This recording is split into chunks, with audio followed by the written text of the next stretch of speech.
నల్లగొండ జిల్లా వ్యాప్తంగా బీఆర్ఎస్ నేతల అక్రమ అరెస్టులు కొనసాగుతున్నాయి. సీఎం రేవంత్ రెడ్డి పర్యటన నేపథ్యంలో చందంపేట మండలంలో బీఆర్ఎస్ నాయకులను పోలీసులు ముందస్తుగా అరెస్టు చేసి పీఎస్కు తరలించారు.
ఇక ఇదే అంశానికి సంబంధించిన పూర్తి డీటెయిల్స్ మా ప్రతినిధి రాముని అడిగి తెలుసుకుందాం. రాము,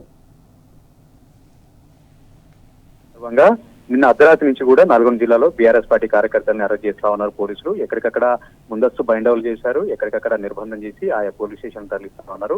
ప్రధానంగా నల్గొండ మాజీ ఎమ్మెల్యే కంచర్ల భూపాలరెడ్డిని అవజారు చేయడం జరిగింది. అదేవిధంగా నకరికల్ మాజీ ఎమ్మెల్యే చిరుమర్తిలింగయ్య, మిర్యాలగూడ మాజీ ఎమ్మెల్యే భాస్కర్ రావు కూడా ఎక్కడికక్కడ అరెస్ట్ చేసి ఆయా పోలీస్ స్టేషన్ తరలించి పోలీసులు వారిని వేధిస్తా ఉన్నారు.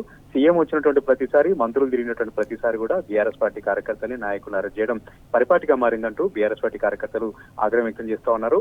ఇదే కేసీఆర్ గారు సీఎం గా ఉన్నప్పుడు, సీఎం కేసీఆర్ గారు జిల్లాల పర్యటన వచ్చినప్పుడు ప్రతిపక్ష నాయకుల్ని పిలుచుకొని వారి సమస్యలను అడిగి తెలుసుకొని ఆ ప్రాంత అభివృద్ధికి సంబంధించి నిధులు మంజూరు చేసేవాళ్ళు, ఒక రాజకీయంగా ఔన్నత్వాన్ని చాటేవారు. కానీ ఇప్పుడున్నటువంటి రేవంత్ రెడ్డి మాత్రం భయపడుతూ ప్రజల మధ్య తిరగకుండా పోలీసుల పహారా నడమా, పోలీసుల బందోబస్తు నడమా, ఈ విధంగా ప్రజాపాలన చేస్తున్నాడు, ఈ విధంగా దౌర్జన్యకాండ చేస్తున్నారంటూ కూడా బీఆర్ఎస్ పార్టీ నాయకులు ఆగ్రహం వ్యక్తం చేస్తా ఉన్నారు. చేసేది మంచి పని అయితే, చేసేది అభివృద్ధి కార్యక్రమాలు అయితే ఎందుకు భయపడతా ఉన్నారు, ఎందుకు బీఆర్ఎస్ పార్టీ కార్యకర్తలను చూస్తే భయపడుతున్నారని కూడా ప్రశ్నిస్తా ఉన్నారు. 3 రోజులుగా హరీష్ రావుతో పాటు ఇతర ఉన్నతమైనటువంటి నాయకుల్ని, ఎక్కడికక్కడ జిల్లా సంబంధించినటువంటి మాజీ మంత్రుల్ని, జగదీష్ రెడ్డిని కూడా అరెస్టులు చేస్తూ నానా బీభత్సం సృష్టిస్తా ఉన్నారు. రేవంత్ రెడ్డి ఏమన్న దేవుడా, రేవంత్ రెడ్డి వచ్చిన ప్రతిసారి బీఆర్ఎస్ పార్టీ కార్యకర్తలను ఎందుకు ఈ విధంగా వేధిస్తున్నారంటూ కూడా ఆగ్రహం వ్యక్తం చేస్తా ఉన్నారు. ఏం తప్పు చేశామని మమ్మల్ని పోలీస్ స్టేషన్ తరలిస్తా ఉన్నారు కూడా చెప్తా ఉన్నారు. ఈ రోజు సీఎం రేవంత్ రెడ్డి ప్రారంభించే కార్యక్రమాలను కూడా ఆ రోజు కేసీఆర్ గారి నాయకత్వంలో చేసినటువంటి అభివృద్ధి కార్యక్రమాలే, నల్గొండలో మెడికల్ కాలేజ్ ఓపెనింగ్ అయినా, నార్కట్పల్లిలో బ్రాహ్మణ విలన ఉదయ సముద్రం ప్రాజెక్ట్ అయినా, అదేవిధంగా యాదాద్రి థర్మల్ పవర్ ప్రాజెక్ట్ అయినా సరే కేసీఆర్ గారి నాయకత్వంలో వేల కోట్ల రూపాయలు తెచ్చి మేము అభివృద్ధి చేశాం. ఈ రోజు మేము అభివృద్ధి చేసినటువంటి కార్యక్రమాలకు మీరు ప్రారంభోత్సవాలు చేస్తూ మళ్ళీ పైగా బీఆర్ఎస్ పార్టీ కార్యకర్తలను ఎందుకు ఇట్లా వేధిస్తున్నారని కూడా ప్రతి ఒక్క చోట కూడా ఆగ్రహ విషయాలు వ్యక్తమవుతున్నాయి. ప్రస్తుతానికైతే అన్ని మండల కేంద్రాల్లో అరెస్ట్ అవుతా ఉన్నాయి. మరి కాసేపట్లో సీఎం పర్యటన కూడా ప్రారంభం కాబోతుంది. ఇంకా కొద్దిమంది నాయకులను కూడా అరెస్ట్ చేసేందుకు పోలీసులు సమాయత్తం అవుతున్నారు.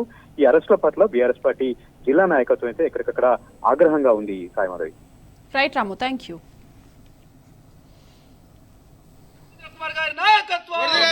జై తెలంగాణ.